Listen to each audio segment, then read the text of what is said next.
Hi friends, welcome to ಐಜಿಸ್ cooking channel. ಇವತ್ತಿನ ವಿಡಿಯೋದಲ್ಲಿ ನಾವು ಆರೋಗ್ಯಕರವಾದಂತಹ ರಾಗಿ ಹಲ್ವಾ ಅಥವಾ ರಾಗಿ ಮಣ್ಣಿಯನ್ನು ಯಾವ ರೀತಿ ಮಾಡ್ಕೊಳ್ಳೋದು ಅಂತ ನೋಡೋಣ. ಈ ಒಂದು ರಾಗಿ ಹಲ್ವವನ್ನು ಚಿಕ್ಕ ಮಕ್ಕಳಿಂದ ಹಿಡಿದು ದೊಡ್ಡವ್ರ ತನಕನೂ ಸಹ ನಾವು ಎಲ್ಲರೂ ಸಹ ತಿನ್ಬೋದು. ತುಂಬಾ ಚೆನ್ನಾಗಿರುತ್ತೆ. ನೋಡಿ, ತುಂಬ ಸಾಫ್ಟಾಗಿ ಬಂದಿದೆ. ಇದನ್ನು ಪರ್ಫೆಕ್ಟಾಗಿ ಮಾಡುವಂತಹ ವಿಧಾನವನ್ನು ನಾನು ಇವತ್ತಿನ ವಿಡಿಯೋದಲ್ಲಿ ತೋರಿಸ್ಕೊಡ್ತಾ ಇದ್ದೀನಿ. ಬನ್ನಿ ವಿಡಿಯೋವನ್ನು ಸ್ಟಾರ್ಟ್ ಮಾಡೋಣ. ಈ ರಾಗಿ ಹಲ್ವ ಮಾಡಲಿಕ್ಕೆ 3/4 ಲೋಟದಷ್ಟು ರಾಗಿನ ತೊಗೊಂಡಿದ್ದೀನಿ. ನೀವು ನೋಡ್ತಾ ಇರ್ಬೋದು, ಈ ಒಂದು ಲೋಟದಲ್ಲಿ 3/4 ಲೋಟದಷ್ಟು ರಾಗಿಯನ್ನು ನಾನು ಈ ರೀತಿ ಒಂದು ಪಾತ್ರೆಗೆ ಹಾಕ್ಕೊಂಡು ಇದನ್ನು ನೆನೆಸಿಟ್ಕೊಳ್ತಾ ಇದ್ದೀನಿ. 6ರಿಂದ 8 ಗಂಟೆಗಳ ಕಾಲನಾದರೂ ಕನಿಷ್ಠ ನೆನೆಯಲೇಬೇಕಾಗತ್ತೆ ಈ ರಾಗಿ ಮಣ್ಣಿಯನ್ನು ಮಾಡಲಿಕ್ಕೆ. ನೋಡಿ, ನಾನೀಗ ನೆನೆಸ್ಕೊಂಡಿದ್ದೀನಿ. ಅಥವಾ ನೈಟ್ ನೆನೆಸ್ಬಿಟ್ಟು ಬೆಳಗ್ಗೆನೂ ಸಹ ನಾವು ಮಾಡ್ಕೊಳ್ಬಹುದು. ರಾಗಿ ಚೆನ್ನಾಗಿ ಈಗ ನೆಂದಿದೆ ನೋಡಿ. ಹಾಗೆಯೇ ತೆಂಗಿನಕಾಯಿ 1 ಬೌಲಷ್ಟು ತೊಗೊಂಡಿದ್ದೀನಿ, ಹಸಿ ತೆಂಗಿನಕಾಯಿ. ಅದ್ರ ಜೊತೆಗೆ ನಾನು ರಾಗಿ ಏನು ತೊಗೊಂಡಿದ್ದೆ ಅದೇ ಲೋಟದಲ್ಲಿ 1 ಲೋಟದಷ್ಟು ಇಲ್ಲಿ ನಾನು ಬಿಳಿ ಬೆಲ್ಲನ ಸಹ ತೊಗೊಂಡಿದ್ದೀನಿ. ಹಾಗೆ ನೋಡಿ, ಮಿಕ್ಸಿ ಜಾರಿಗೆ ಈಗ ತೆಂಗಿನಕಾಯಿನ ಹಾಕ್ಕೊಂಡು ಚೆನ್ನಾಗಿ ಫೈನ್ ಪೇಸ್ಟ್ ಮಾಡ್ಕೊಳ್ಬೇಕು. ಇದಕ್ಕೆ ನಾನಿಲ್ಲಿ ಒಂದು ಅರ್ಧ ಲೋಟದಷ್ಟು ನೀರನ್ನ ಹಾಕ್ಕೊಂಡು ನೋಡಿ ಈ ರೀತಿ ಫೈನ್ ಪೇಸ್ಟ್ ಮಾಡಿ ತೊಗೊಂಡಿದ್ದೀನಿ. ಚಿಕ್ಕ ಲೋಟದಲ್ಲಿ ಅರ್ಧ ಲೋಟ ಯೂಸ್ ಮಾಡಿದ್ದೆ.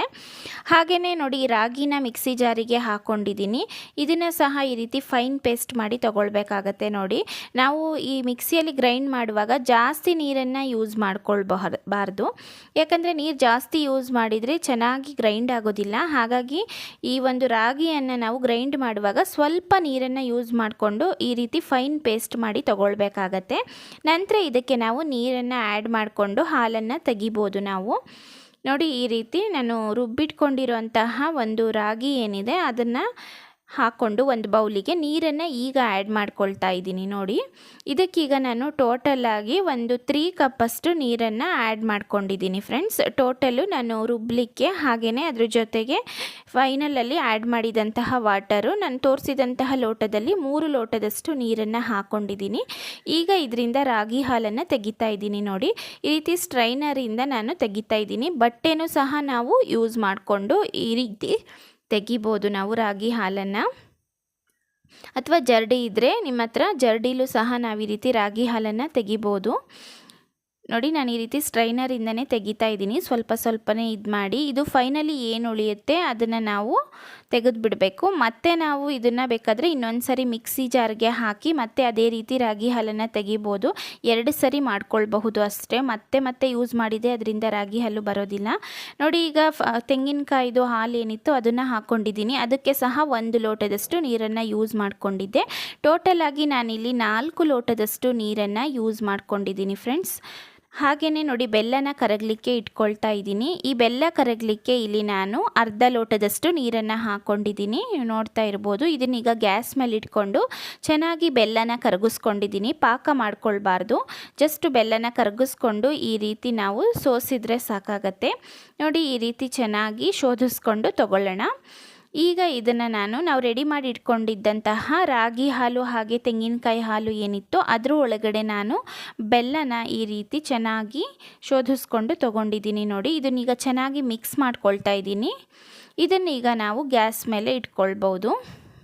ತುಂಬಾ ಟೇಸ್ಟಿಯಾಗಿ ಪರ್ಫೆಕ್ಟಾಗಿ ಬರುತ್ತೆ. ಟೋಟಲಿ ನಾನು ಇದಕ್ಕೆ 4.5 ಲೋಟದಷ್ಟು ನೀರನ್ನು ಯೂಸ್ ಮಾಡ್ಕೊಂಡಿದ್ದೀನಿ. ನೋಡಿ, ಈ ರೀತಿ ಒಂದು ಪಾತ್ರೆನ ಗ್ಯಾಸ್ ಮೇಲೆ ಇಟ್ಕೊಂಡು ಇದನ್ನು ಕೈ ಬಿಡದೆ ನಾವು ತಿರುಗಿಸ್ತಾನೇ ಇರಬೇಕು. ಆಗ ನಮಗೆ ಪರ್ಫೆಕ್ಟಾಗಿ ಇರುವಂತಹ ಹಲ್ವಾ ರೆಡಿ ಆಗುತ್ತೆ. ಇದಕ್ಕೆ ನೋಡಿ 1 ಸ್ಪೂನಷ್ಟು ಇಲ್ಲಿ ಏಲಕ್ಕಿ ಪುಡಿಯನ್ನು ಸೇರಿಸ್ಕೊಂಡಿದ್ದೀನಿ ಫ್ಲೇವರಿಗೋಸ್ಕರ.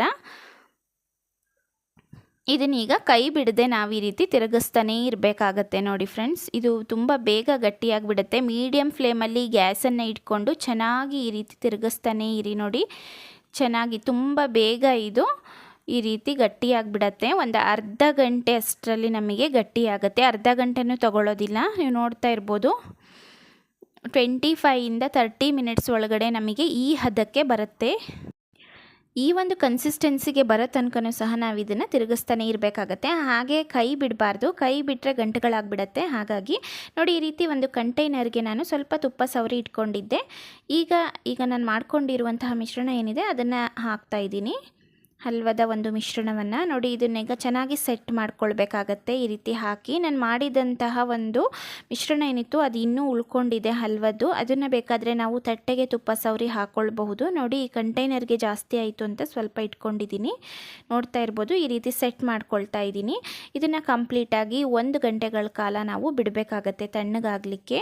1ರಿಂದ 1.5 ಗಂಟೆಗಳ ಕಾಲ ಕಂಪ್ಲೀಟಾಗಿ ಕೂಲ್ ಆಗೋಕ್ಕೆ ಬಿಟ್ಬಿಡೋಣ. ಇದನ್ನು ಆರಾಮಾಗಿ ನಾವು ರಾಗಿ ಹಲ್ವನ ತೆಗಿಬೋದು. ನೋಡಿ ಫ್ರೆಂಡ್ಸ್, ಈ ರೀತಿ ಸೆಟ್ ಮಾಡಿ ಒಂದು ಕಡೆ ಸೈಡಿಗೆ ತೆಗೆದಿಟ್ಕೊಳ್ಳಿ. ತುಂಬಾ ಪರ್ಫೆಕ್ಟಾಗಿ ಬರುತ್ತೆ ಈ ರೀತಿಯ ಒಂದು ರಾಗಿ ಹಲ್ವ. ನೋಡಿ, ಈಗ ಆಗಿದೆ, 1 ಅವರ್ ಆಗಿದೆ ಫ್ರೆಂಡ್ಸ್. ಈಗ ತೋರಿಸ್ತಾ ಇದ್ದೀನಿ, ತುಂಬಾ ಪರ್ಫೆಕ್ಟಾಗಿ ಬಂದಿದೆ. ಈಗ ಇದನ್ನು ನಾವು ಈ ರೀತಿಯಲ್ಲಿ ಕಟ್ ಮಾಡಿ ಪೀಸಸ್ ಆಗಿ ನಂತರ ಇದನ್ನು ನಾವು ತಿನ್ಬೋದು. ತುಂಬ ಪರ್ಫೆಕ್ಟಾಗಿ ಬಂದಿದೆ.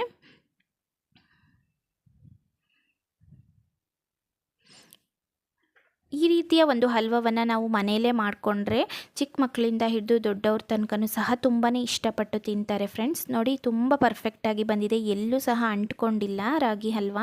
ಇದೇ ಕನ್ಸಿಸ್ಟೆನ್ಸಿಯಲ್ಲಿ ನೀವು ಮಾಡ್ಕೊಳ್ಳಿ ಫ್ರೆಂಡ್ಸ್, ತುಂಬ ಚೆನ್ನಾಗಿರುತ್ತೆ. ಕೆಲವೇ ಇಂಗ್ರೀಡಿಯೆಂಟ್ಸ್ಗಳಿಂದ ಮಾಡೋ ಅಂಥದ್ದು ಮನೆಯಲ್ಲೇ ಇರುತ್ತೆ. ಸಾಮಾನ್ಯವಾಗಿ ನಾವು ಯೂಸ್ ಮಾಡಿರುವಂತಹ ಎಲ್ಲ ಐಟಮ್ಸು ಸಹ ನೋಡಿ, ಈ ರೀತಿ ಖಂಡಿತವಾಗ್ಲೂ ಸಹ ಮಾಡ್ಕೊಳ್ಳಿ. ಮನೆಯಲ್ಲೇ ಈ ರೀತಿ ಹೆಲ್ದಿಯಾಗಿರುವಂತಹ ಸ್ವೀಟ್ನ ಮಾಡಿಕೊಟ್ರೆ ಮಕ್ಕಳು ಸಹ ಆರೋಗ್ಯವಾಗಿ ಇರ್ತಾರೆ, ನಾವು ಸಹ ಆರೋಗ್ಯವಾಗಿ ಇರ್ಬೋದು. ನೋಡಿ, ಎಷ್ಟು ಸಾಫ್ಟಾಗಿ ಬಂದಿದೆ ನೋಡ್ತಾ ಇದ್ದೀರಲ್ವಾ.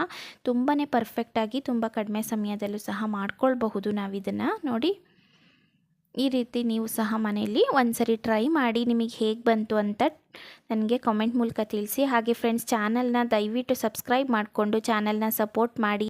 ಇದಕ್ಕೆ ಬೆಲ್ಲನ ಉಪಯೋಗಿಸಿರೋದ್ರಿಂದ ಶುಗರ್ ಇರೋರು ಸಹ ಇದನ್ನು ನಾವು ಧಾರಾಳವಾಗಿ ತಿನ್ನಬಹುದು.